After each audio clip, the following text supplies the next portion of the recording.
Tatay ka na naman. Gati ka natatay. Nagtae ako talaga kanina 2 beses. Saan? Dito, sa airport. Ang ganda kaya ng CR nila, may bidet. Movable pa yung bidet.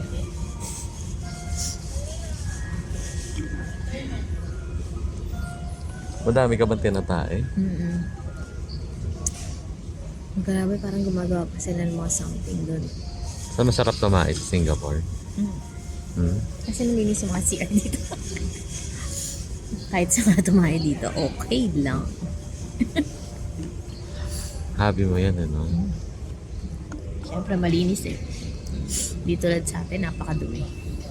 Di pa nagpa-flush. Di ba? Di rin, no? Meanwhile. Saan punta?